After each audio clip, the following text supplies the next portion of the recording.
எனக்கு வந்து 2 விஷயங்கள் தான் என் கவிதைகளுடைய பேசிக்கான விஷயமா இருக்கு. ஒண்ணு,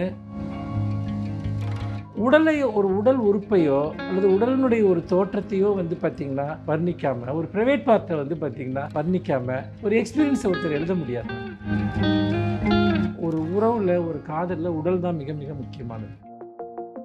தன்னளவுல அத வந்து பார்த்தீங்கன்னா, ரொம்ப குளோரிஃபை பண்றது வந்து, ஒரு விதத்தில ஒரு செக்சுவல் ஸ்டார்வேஷன்லேருந்து வர்ற ஒரு ஃபீலிங்ன்னு தான் எனக்கு தோணுது வந்துட்டு. சோஷியல் மீடியாவுல எழுதுறது இருக்குல்ல, Facebook தான் ஒரே மீடியமா இருக்கு. Facebookல என்னன்னு கேட்டீங்கன்னா, போலியான மாரலிஸ்ட்டுங்க அல்லது ரொம்ப வல்கரான மாரலிஸ்ட்டுங்க ஃபுல்லா இருக்காங்க. அந்த மாதிரி சில கவிதைகள எழுதுறப்போ மிக கடுமையா ட்ரால் பண்றாங்க.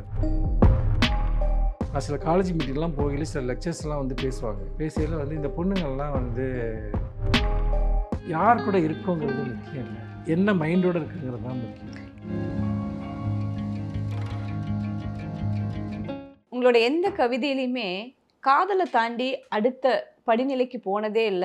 இல்ல ஒருவேளை அப்படியான காதல் கவிதைகள் இருந்திருக்கா? நான் அத மிஸ் பண்ணியிருக்கேனான்னு எனக்கு தெரியல. நான் படிச்ச வரைக்கும் நட்பு, அந்த நட்புக்குள்ள இருக்கக்கூடிய ஒரு அழகான காதல். காதலே இல்லைனாலும் பரவால்ல, நண்பர்களா இருப்போம். இந்த 2 எல்லைய தாண்டி அடுத்த எல்லைக்கோ, அடுத்த ஒரு படிநிலைக்கோ போனதா நான் பார்த்ததே இல்ல. உங்க கவிதைய வந்து ஒரு பஸ் ஸ்டாண்ட்லயும் பேச முடியும். ஒரு தனியா 2 பேரும் சந்திச்சுக்கிற இடத்துலயும் பேச முடியும். ஆனா இன்னைக்கு இருக்கிற சூழ்நிலையில காதல் அப்படிங்கிறது இளைஞர்கள் மத்தியில செக்ஸ் தான் அப்படின்னு ஒரு புரிதல் இருக்கும்னு எனக்கு ஒரு சந்தேகம் இருக்கு. அது நீங்க தான் சொல்லணும். நான் அந்த அளவுக்குலாம் நல்லவன் கிடையாதுங்க. அப்படிலாம் ஒரு பரிசுத்தமான, காமம் இல்லாத காதல எழுதணும். அப்படிலாம் வந்துட்டு எனக்கு எந்த இன்டென்ஷனும் கிடையாது. அந்த வகையான நான் எழுதின கவிதைகள் வந்து குறைவுன்னு வேணா சொல்லலாம். இப்போ உதாரணமா "அந்நியநிலத்தின் பெண்" தொகுப்புல வந்து அந்த மாரி நெறையா வந்து உடல் சார்ந்த வெளிப்பாடுகள கொண்ட கவிதைகள் நான் வந்து எழுதியிருக்கேன் வந்துட்டு. ஆனா இந்த சோஷியல் மீடியாவுல எழுதுறது இருக்குல்ல, ஒரு காலகட்டத்தில பத்திரிகைகள்ல எழுதுறதுக்கான அந்த வாய்ப்புகள்லாம் ரொம்ப குறைவாயிடுச்சு. பத்திரிகைகளே இல்ல. அப்போ Facebook தான் ஒரே மீடியமா இருக்கு. Facebookல என்னன்னு கேட்டீங்கன்னா, போலியான மாரலிஸ்ட்டுங்க அல்லது ரொம்ப வல்கரான மாரலிஸ்ட்டுங்க ஃபுல்லா இருக்காங்க. அந்த மாதிரி சில கவிதைகள எழுதுறப்போ மிக கடுமையா ட்ரால் பண்றாங்க அத. அதுக்கெல்லாம் நீங்க அட்டாக் பயப்படுறீங்களா? பண்ணல. ஆனா சில விஷயங்கள் என்ன ஆகும்னு கேட்டீங்கன்னா, நமக்குள்ள ஒரு செல்ஃப் சென்சார்ஷிப்ப உருவாக்கும். நான் பொலிட்டிக்கலா பேசுறேன், என்ன வேணாலும் பேசுவேன். ஆனா உங்களுக்கு கேரக்டர் அசாசினேஷன் தொடர்ந்து பர்சனலா பண்றப்ப, இப்போ உதாரணமா மாணிக்கவாசகரோட ஒரு பாட்டுல ஒரு வரி இருக்கு வந்துட்டு. "ஈர்க்கிடை புகா இளமுலை" அப்படின்னு வரக்கூடிய ஒரு அந்த பாடல் பாடல். வரி. அந்த பாட்ட வைக்கையில அந்த வரிய வந்து எடுத்துக்கிட்டு நான் ஒரு கவிதை எழுதுறேன். "ஈர்க்கிடை புகா இளமுலை" அப்படிங்கிற அந்த வரிய எடுத்துக்கிட்டு, அத வந்து Facebookல இது பண்ணோனே யார் யாரோ ஸ்க்ரீன்ஷாட் எடுத்து பயங்கரமா அட்டாக் பண்றாங்க. அது ஒரு வார்த்தையால விவரிக்க முடியாது. அப்புறம் சில நண்பர்கள்லாம் வந்து என்ன சொல்றாங்கன்னா, "அந்த மாரி கவிதைகள நீங்க Facebookல போடாதீங்க. அது வந்து அவங்க ரொம்ப அட்டாக் பண்றாங்க." எனக்கு ரொம்ப இரிட்டேட் ஆயிடுச்சு. எனக்கு 2 ஆப்ஷன் இருக்கு. அது ஒண்ணு வந்து நான் அப்படித்தான் எழுதுவேன்னு எழுதுறது. இன்னொரு ஆப்ஷன் இருக்கு. அத அப்படித்தான் சொல்ல முடியுமாங்கிறத என் மைண்ட் ஒரு செல்ஃப் சென்சார்ஷிப்புக்குள்ள போகுது. சோஷியல் மீடியா நமக்கு நெறைய செல்ஃப் சென்சார்ஷிப்ப உருவாக்கியிருக்கு. எனக்கு ஆக்சுவலா என் கவிதைகள பத்தி எனக்கு இருக்க ஒரு கம்ப்ளைண்ட்டும் கூட அது. ஏன்னா, ஒரு உறவுல, ஒரு காதல்ல உடல் தான் மிக மிக முக்கியமானது. உடல் சார்ந்த பரிதவிப்புகளும், உடல் சார்ந்து இருக்கக்கூடிய சிக்கல்களும், உடல் சார்ந்த போதாமைகளும் ஒரு பெரிய ரோல ப்ளே பண்ணுது. ஆனா, எனக்குள்ளே நான் ஒரு செல்ஃப் சென்சார்ஷிப்புக்கு ஆளாயிருக்கேன். அப்போ அதோடு மட்டும் இல்லாம, இயல்பிலேயே நான் ரொம்ப கூச்ச சுபாவம் உள்ள ஒரு ஆள். எனக்கு சிலவற்றை வந்து எழுதுறப்ப வந்து பார்த்தீங்கன்னா, ஒரு மனத்தடி உருவாகுது. நான் ஒரு சிந்தனா ரீதியா நான் எவ்வளோ ப்ரோக்ரெசிவா திங்க் பண்ணா கூட, போயட்ரி வந்து ஒரு எமோஷன் ஒரு இடத்துலருந்து வருது. திடீர்னு ஏதோ ஒரு வார்த்தைய பயன்படுத்துறப்போ, அதாவது உடல் சார்ந்து இருக்கக்கூடிய ஒரு பெர்சனலான ஒரு வார்த்தைய பயன்படுத்துறப்போ, அல்லது ஒரு ஒரு சிச்சுவேஷன எழுதுறப்போ, ஆட்டோமேட்டிக்கா என் மனசு நாணமுற ஆரம்பிக்குது. உண்மையிலே அதுதான் வந்துட்டு. அப்பதான் எனக்கு தோணுது, நான் ஒரே நேரத்தில ரொம்ப ஒரு பழைய ஆளாவும், ஒரு புது ஆளாவும் நான் 2மா இருக்கேங்கிற ஒரு ஃபீலிங் எனக்கு இருக்கு. என்னால அது அவ்வளோ சகஜமா அந்த வார்த்தைகள் எனக்கு வந்து அந்த எழுத முடியல என்னால. ஒரு கல்ச்சரலி வேற ஒரு பேக்ரவுண்ட்லேருந்து வர்ற ஒரு ஆளா இருக்கிறதுனால கூட அதெல்லாம் ஒரு காரணமா இருக்கலாம். அந்த வெட்கம் வந்து உங்க பேனாவுக்கு வரத்துக்கு முன்னாடி உங்க மனமே வந்து அத எடிட் பண்ணிடுது அப்படிங்கிறத நான் மேபி புரிஞ்சுக்கிறேன். இருக்கலாம் வந்துட்டு. ஏன்னா இப்போ நான் வந்து ஒரு கவிதை எதிர்பார்க்கிறேன்னா, "உன் விரல்களை பிடித்து நடந்து செல்ல ஆசைன்னா" எனக்கு அந்த விரல் ஞாபகம் வரும். அவனுடைய ஞாபகம் வரும். அந்த நடைபாதை ஞாபகம் வரும். அந்த விரல்கள அவன் பிடிச்சு மட்டும் தான் இருந்தானா, இப்படியெல்லாம் ஞாபகம் வரும். ஆனா நீங்க என்ன எழுதிருவீங்கன்னா, அந்த நாள் நினைவுகளைன்னு முடிச்சிடுறீங்க. அந்த நாள்ல என்ன வேணாலும் நினைவுகள் இருக்கும். ஆனா அது ரொம்ப சாஃப்ட்டா இருக்கு. அத சொல்ல முடியல. பட் சில பேர் வந்து முத்தம்ங்கிறத முத்தமா சொல்லுவாங்க. ஆனா உங்ககிட்ட இருந்து இந்த முத்தம்னு வராது. அத வேற ஒரு விதத்துல குடுப்பீங்க. அது உங்களோட ஸ்பெஷல் அண்ட் பிளஸ் தான். இல்ல அது அது வந்து எப்படின்னு கேட்டிங்கன்னா, நான் பெரும்பாலும் உடல பத்தி எழுத மாட்டேன். ஆனா உடல்களுடைய வாசனைகள பத்தி எழுதுவேன். எனக்கு பெரும்பாலும் வந்து பார்த்தீங்கன்னா, வாசனைகள் வழியாவே வந்து நான் நெறைய விஷயங்கள நான் பில்ட் பண்ணதுக்காக வந்து நான் முயற்சி பண்ணுவேன். எனக்கு வந்து 2 விஷயங்கள் தான் என் கவிதைகளுடைய பேசிக்கான விஷயமா இருக்கு. ஒண்ணு சீசன்ஸ், இன்னொன்னு வாசனைகள். இது 2யும் நான் அகைன் அண்ட் அகைன் நான் எழுதினுடைய காரணமே, உடல்கள எழுத வேண்டிய நிர்பந்தத்திலிருந்து தப்பிச்சுக்கிறதுக்காக தான் வந்துட்டு. அப்புறம் இன்னொன்னு என் மெமரியில நான் இத கூட நான் சொல்லணும்னு நெனைக்கிறேன். என்னுடைய மெமரியே எப்படின்னு கேட்டிங்கன்னா, நான் இப்போ ஒரு இடத்துக்கே போறேன்னு வச்சுக்கங்க. எனக்கு அந்த அந்த டேல இருக்க நான் பார்த்த பொருள்களோ, இதோ எதுவுமே என் ஞாபகத்துல இருக்காது. ஆனா, அந்த சமயத்துல ஏற்பட்ட சில உணர்வுகள் இருக்கு இல்லையா? அது எனக்குள்ள தங்கிரும். ஒருத்தருடைய திங்கிங் பேட்டர்னே சில சமயத்துல அப்படி இருக்கும். ஈவன் உடல்கள் கூட அப்படிதான். எனக்கு உடல்களுடைய தோற்றங்கள் எனக்கு ஞாபகத்திலே வராது. ஆனா, அந்த சமயத்துல வந்து என்னுடைய மனம் அடைந்த அந்த ஓகை இருக்கு இல்லையா? அல்லது வாசனைகள் இருக்குல்ல, அதுதான் என் மனசுல இருக்கும். இது எல்லாத்தையும் தாண்டி வந்து உடல்கள் நேரடியாகத்தான் எழுதப்படணுமாங்கிற கேள்வியும் எனக்கு இருக்கு. இன்னைக்கு நெறைய பேருக்கு அது ஒரு ஷாக் வேல்யூக்காகவோ, இல்ல வந்து வேற விதமாவோ அத எழுதுறாங்க. ஒரு உடல் உறுப்பையோ, அல்லது உடலினுடைய ஒரு தோற்றத்தையோ வந்து பார்த்தீங்கன்னா, வர்ணிக்காம, ஒரு பிரைவேட் பார்ட்ட வந்து பார்த்தீங்கன்னா, வர்ணிக்காம, ஒரு எக்ஸ்பீரியன்ஸ ஒருத்தர் எழுத முடியாதா? எனக்கு எக்ஸ்பீரியன்ஸ் தான் முக்கியம் வந்துட்டு. அப்படி பார்க்குறப்ப என்கிட்ட இந்த கேள்விய நீங்க மட்டும் இல்ல, வேறு சிலர் கூட கேட்டிருக்காங்க. நான் ஹைட் பண்றேனா அப்படின்ட்டு. இல்ல எனக்கு வந்து உடல் ஒரு கருவி மட்டும் தான் வந்துட்டு. நம்ம அடையக்கூடிய அனுபவத்துக்கு அது ஒரு கருவி மட்டும் தான் வந்து. தன்னளவுல அத வந்து பார்த்தீங்கன்னா, ரொம்ப குளோரிஃபை பண்றது வந்து, ஒரு விதத்தில ஒரு செக்சுவல் ஸ்டார்வேஷன்லேருந்து வர்ற ஒரு ஃபீலிங்ன்னு தான் எனக்கு தோணுது வந்துட்டு. அந்த செக்சுவல் ஸ்டார்வேஷன் மட்டும் தான் வெறுமனே பாடிய, ஆர்கன வந்து திரும்ப திரும்ப அப்சஸ்டா மாத்துது. நான் எப்பவுமே எல்லா விஷயத்தையுமே ஒரு எக்ஸ்பீரியன்ஸ் வழியா மட்டுமே என் மனம் வந்து ஞாபகம் கொள்ளுது.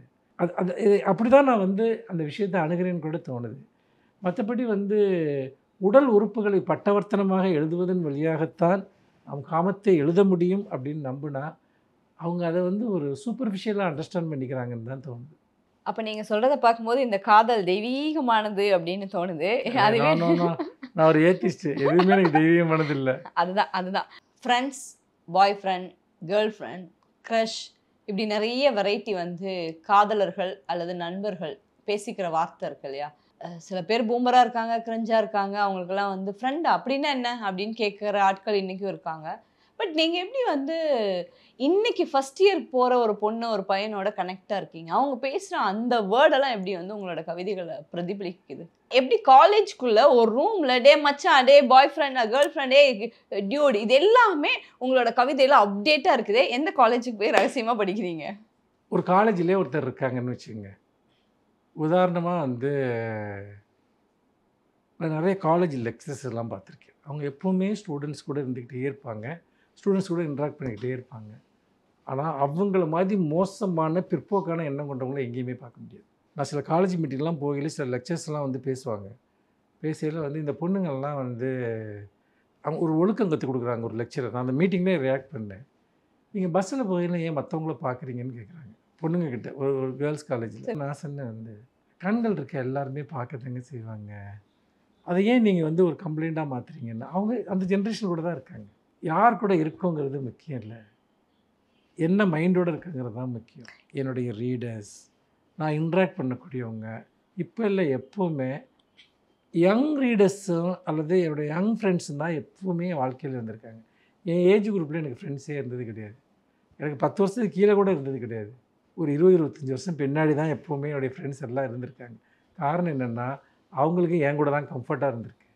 ஏன்னா, அவர்கள் உலகத்தை புரிந்து கொள்ளக்கூடியவன், அவர்களுடைய மனதோடு பேசக்கூடியவன் என்ற முறையில், ஜெனரேஷன்ங்கிறது ஏஜ் சார்ந்து வர்றது கிடையாது. அக்சஸபிலிட்டி சார்ந்து வர்றது கிடையாது. உங்க மைண்ட் யங்கா இருக்கா? உங்க வேல்யூ சிஸ்டம் மாடர்னா இருக்கா? அதுதான். அப்படி பார்க்குறப்போ ஒரு காலேஜ்ல ஒருத்தர் வாத்தியாரா இருப்பாரு, பிரின்சிபாலா இருப்பாரு. அந்த பசங்களோட மைண்ட பத்தி எதுவுமே அவருக்கு தெரியாது. அவர் முழுக்க, முழுக்க, முழுக்க தன்னுடைய வேல்யூ சிஸ்டத்த அவங்க மேல திணிச்சுக்கிட்டே இருப்பாரு. இது வந்து பார்த்தீங்கன்னா, இது ஒரு இன்ட்ராக்ஷனே கிடையாது இது. அப்படி பார்க்குறப்ப, நான் இன்னும் 50 வருஷம் வாழ்ந்தா கூட, அப்ப இருக்க ஜெனரேஷன் கூட தான் நான் வந்து இன்ட்ராக்ட் பண்ணிட்டுருப்பேன். காரணம், நான் எப்பவுமே வந்து என் காலத்த நான் முன்னோக்கி வாழ்றேன். நான் பின்னோக்கி வாழ்றதே இல்ல. நீங்கள் நிறைய எழுதியிருக்கேன்னு சொன்னதுனாலையும் அதுலேருந்து எனக்கு சில வரிகள் ஞாபகம் வந்தனாலையும் ரெண்டே ஒரு விஷயத்தை கேட்குறேன். நான் ஒருத்தர்கிட்ட இருந்து ஒரு ஆதாயம் பெறதுக்காக, ஒருத்தரை காக்கா பிடிக்கிறதுக்காக ஒருத்தரோட காலில் விழ வேண்டிய அவசியம் இல்லை. என்னால் கால்லையும் விழ முடியாது. அது சில நேரங்களில் எனக்கு சந்தோஷமாகவும் இருந்திருக்கு. சில நேரங்களில் என்னால் முடியலையேங்கிற இயலாமைக்கும் நான் ஆளாயிருக்கேன். இன்னொன்று, சில நேரங்களில் கால் மேலே கால் போட்டு உட்கார்றதுக்கு எனக்கு சாத்தியம் இல்லை. ஆனா சில நேரங்கள்ல ஆசையா இருக்கும். சில நேரங்கள்ல நல்ல காலம் நம்மளால அது போட முடியாது. நல்ல விஷயமா இருக்கு. இத வந்து நீங்க வேற மாரி கவிதையா எழுதியிருப்பீங்க. எனக்கு கால் மேலே கால் போட்டு உட்காரலாம் ஒரு பிரச்சனையே இல்லை. என்ன இதுன்னு கேட்டேன்னா, நீங்கள் சொல்கிற அந்த கவிதையினுடைய நான் எப்படி பாயிண்ட். எழுதியிருந்தேன்னா, எனக்கு கால்கள் இல்லாததுக்காக நான் ரொம்ப சந்தோஷப்பட்டிருக்கேன். ஏன்னா எந்த மனிதனையும் காலால் எட்டி உதைக்க வேண்டிய ஒரு சூழல் எனக்கு வரவே வராது. இது வந்து பார்த்தீங்கன்னா, என்னுடைய விஷன் அது. எப்படின்னு கேட்டேன்னா, மனிதர்கள் கால்களால் எட்டி உதைக்கப்படுற காட்சிகளை நான் என் சிறு வயதிலேருந்து நான் பார்த்துருக்கேன். ஒரு மனிதன் இன்னொரு மனிதனுக்கு செய்யக்கூடிய மிகப்பெரிய அநீதிகளில் அது ஒன்றா நான் அதை பார்த்துருக்கேன். ஒரு அவமரியாதையில் ஒன்றா பார்த்துருக்கேன். குழந்தைகளை எட்டி உதைக்கிறவங்கள பார்த்துருக்கேன். பெண்களை எட்டி உதைக்கிறவங்கள நான் பார்த்துருக்கேன் வந்துட்டு. அப்போ வந்து பார்த்திங்கன்னா, எனக்கு தோணுது ஒரு வரி.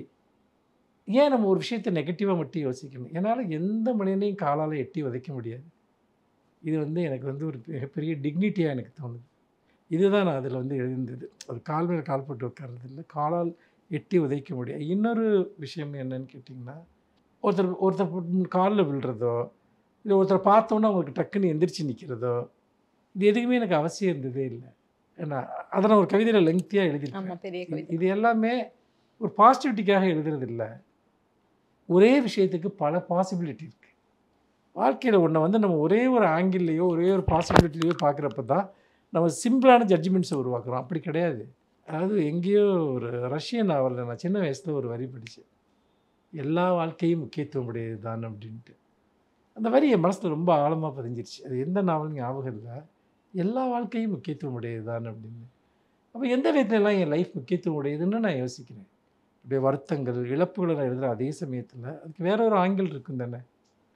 ஏன்னா அதை வந்து பார்த்திங்கன்னா அந்த மாதிரியான சில விஷயங்கள் உங்களுக்கு பிடிச்ச பாட்டு? அனல் மேலே பனித்துளி பாட்டு அடிக்கடி எனக்கு ஞாபகம் ஒரு வரும். 80s இல்ல 80s சாங்ஸ்னா என்ன? ஒன்றா ரெண்டா அது நிறைய பாட்டுங்க இருக்குது. பயணங்கள்ல பாட்டு கேட்கறது உண்டா? புத்தகம் படிக்கிறது உண்டா? பயணங்களில் ரொம்ப டிஸ்டர்பிங்காக இருக்கும் படிக்கிறது. ஏதாவது ரொம்ப என்னுடைய அஃபிஷியல் ஒர்க் சார்ந்து படிக்கிறதா இருந்தால் ஐபேட் ஏதாவது வச்சுட்டு படிச்சுட்ருப்பேன். மற்றபடி பாட்டு கேட்பேன் வந்துட்டு. வேறு மோஸ்ட்லி இளையராஜா இது மாதிரி பாடல்கள் கேட்டு போவேன். கொஞ்சம் தூரம் போனோடனே எனக்கு நிசப்தமாக போகணுன்னு தோண ஆரம்பிக்கும். அது வந்து எப்பவுமே நம்ம மக்கள்கிட்ட ஒரு பிரச்சனை. பாட்டு வந்து ரொம்ப போரிங்காக இருக்க டைமில் கொஞ்சம் பாட்டு நல்லாயிருக்கும். ஆனால் எப்போவுமே பாட்டு கேட்குறது ஒரு வாழ்க்கை முறை மாதிரி வச்சுக்கிட்டு இருக்கவங்க இருக்காங்கல்ல, அவங்களை கண்டா எனக்கு எரிச்சலாக இருக்கும். வாக்கிங் போயில பாட்டு கேட்பாங்க, ஜாக்கிங் பண்ணையில் பாட்டு கேட்பாங்க. எப்போ பார்த்தாலும் பாட்டு கேட்டுக்கிட்டு அப்படி பாட்டை கேட்கக்கூடாது. அதுக்குன்னு ஒரு மரியாதை இருக்குது. இப்போ ஒரு 5 மணி நேரம் ட்ராவல் பண்ணுறோம்னா 5 மணி நேரம் பாட்டு கேட்டால் அப்புறம் அந்த ட்ராவலுக்கு என்ன மரியாதை? காதில் எந்த சப்தமுமே விழாது. எந்த காட்சியுமே மனசில் பதியாது. கொஞ்ச நேரம் நமக்கு நாமே நம்மளுடைய இன்னர் மியூசிக்கை நம்ம கேட்கணும். மற்றவங்க என்ன பேசுகிறாங்கன்னு கேட்கணும். சுற்றி இருக்க சப்தங்களை கவனிக்கணும். மியூசிக்ன்றது வந்து ஒரு பாட்டுக்குள்ளே தான் இருக்குதுன்னு ஒருத்தன் நம்பினானா அவனுக்கு மியூசிக்கே இல்லைன்னு தெரியலன்னு அர்த்தம். சொற்கள் அதே மாதிரி தான். சொற்கள் புத்தகத்தில் மட்டும்தான் இருக்கான். வாழ்க்கை முழுக்க சொற்கள் இருக்குது. எல்லாத்தையுமே நம்ம கேட்டு பழகணும். பார்க்குற ஒவ்வொரு மனுஷங்கிட்டையும் ஒரு சொல் இருக்குது. நம்மளை வந்து ஏதோ ஒரு விதத்தில் யோசிக்க வைக்கிற, இல்லை ஏதோ ஒரு விதத்தில் கஷ்டப்படுத்துகிற ஏதோ ஒன்று இருக்கும். அதனால் பாட்டை வந்து ஒரு அப்சஷனாக வச்சுக்கக்கூடாது. அதுக்குன்னு ஒரு இடம் இருக்குது. அவ்வளோ மட்டும்தான் பாட்டு கேட்கணும். கவிஞர் எனக்கு குமரகுருபன் ஒரு நண்பன் இருந்தான். இறந்து போயிட்டான். பெரிய போயிட் அவன். அவன் டெய்லி எனக்கு ஒரு 3 பாட்டு அனுப்புவான். ரொம்ப செலக்டிவாக வாட்ஸ்அப்பில் அதோடைய லிங்கு. நான் கேட்பேன், ஏன் 3 பாட்டு அனுப்புகிறேன்னு. நைட்டில் அவ்வளோதான் 3 பாட்டு தான் கேட்கணும். இரவு மற்ற பல விஷயங்களுக்கானது 3 பாட்டுக்கு மேலே கேட்காத. அந்த மாதிரி தான். கவிஞர் மனுஷபுத்திரன் ஏன் பாடலாசிரியர் ஆகலை? இல்லை, எனக்கு சென்னை வந்த புதுசில் நிறைய இருந்த சின்ன சின்ன விருப்பங்கள்ல அதுவும் ஒன்று. 2008 வந்து உன்னைப்போல் ஒருவனில் கமல் ஸ்ருதிஹாசன் ஒரு 2 வருஷம் பாடியிருப்பாங்க, அல்லா ஜானே. அந்த பாட்டு நான் வந்து எழுதினேன். அது ஆக்சுவலாக ரொம்ப நல்ல சாங் அது. ஆனால் அது என்னன்னு கேட்டிங்கன்னா, ஒரு 4 லைன் மட்டும்தான் படத்தில் இடம்பெறும். மூவியில் வந்து மற்றபடி ஆல்பத்தில் தான் அது இருந்தது. அது ஒரு ஃபஸ்ட்டு ஓப்பனிங் அது. அது சரியாக வந்து ப்ளேஸ் ஆகாமல் போயிடுச்சு அது.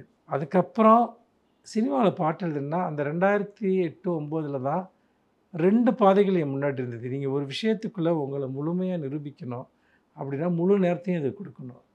ஒரு பக்கம் தொடர்ந்து பாட்டு எழுத அதை ட்ரை பண்ணலாமா? இன்னொரு பக்கம் அரசியலுக்குள்ள போகலாமாங்கிற 2 பாதைகள் என் முன்னாடி இருந்தது. அப்ப தான் நான் மீடியாவுல பாப்புலர் ஆக ஆரம்பிக்கிறேன். பொலிட்டிக்கல் டிபேட்ஸ் அது இதுன்னு. பாட்டு எழுதுறத விட அரசியல் தான் ரொம்ப ஈர்த்தது. அரசியல் ரொம்ப நாலேஜபிளா இருந்தது. நெறைய பேர போய் பார்த்துட்டே இருக்கணும். இந்த பாட்டு எழுதுறதுன்னா, அத ஃபாலோ பண்ணிட்டே இருக்கணும். அது வேற ஒரு சர்க்கிள் அது. அதோட எனக்கு அரசியல் ரொம்ப இயல்பா அமைஞ்சு வந்தது. அதனால நான் அரசியல ரொம்ப காதலிக்கிறீங்களா? அரசியலுங்கிறது ஒரு லவ்ன்றத காட்டிலும், அது ஒரு வே ஆஃப் லைஃப் வந்துட்டு. நான் பாலிடிக்ஸ்ல நான் ரொம்ப ஆரம்பத்திலேயே நான் ஒரு தீவிர இடதுசாரியா என் யங் ஏஜ்ல இருந்திருக்கேன். ரொம்ப ரேடிக்கலான ஒரு கம்யூனிஸ்ட்டா இருந்திருக்கேன் 80ஸ்ல. அதுக்கு பின்னாடி சில காரணங்களால அதிலிருந்து விலகி நின்னேன். எனக்கு என் பிளட்ல எப்பவுமே அரசியல் இருந்திருக்கு. பேசிக்கலி நான் ஒரு பொலிட்டிக்கல் அனிமல். பட் பயங்கர நுணுக்கமா, ரொம்ப டீப்பா, ஒரு ஸ்டாண்டர்டா ஒண்ணு இருக்கிறதுங்கிறது ரொம்ப சாத்தியமான விஷயம் இல்ல. அதுவும் பொலிட்டிக்கல் லைஃப்ல பொலிட்டீஷியனுக்கு. நீங்க ஒரு பியூர் பொலிட்டீஷியனாவும், அதே சமயத்துல அந்த கருத்துக்கள் கொண்டு போய் சேர்க்கிற விதம் இருக்கு இல்லையா? அதுல ரொம்ப பெர்ஃபெக்ட்டா இருக்கிறதுனால நான் கேட்டேன், நீங்க வந்து அரசியல் காதலனா, அரசியலுக்கான காதலனா அப்படின்னு. இல்ல நான் அடிப்படையில என்னன்னா, நம்ம வாழ்க்கையில எல்லா இடங்கள்லயும் நமக்கு ஒரு அரசியல் நிலைப்பாடு இருக்கணும்னு நான் நினைக்கக்கூடிய ஆள். இருக்கு எனக்கு. மத்தவங்களுக்கு இருக்கணும்னு நான் சொல்லல. அது அவங்க சாய்ஸ். எனக்கு அப்படி இருந்திருக்கு. எனக்கு எல்லாத்தின் மீதும் ஒரு அபிப்பிராயம் இருந்திருக்கு. இது சரி, இது தப்பு, நம்ம இந்த பக்கம் நிக்கணும், இந்த பக்கம் நிக்கக்கூடாதுன்னு.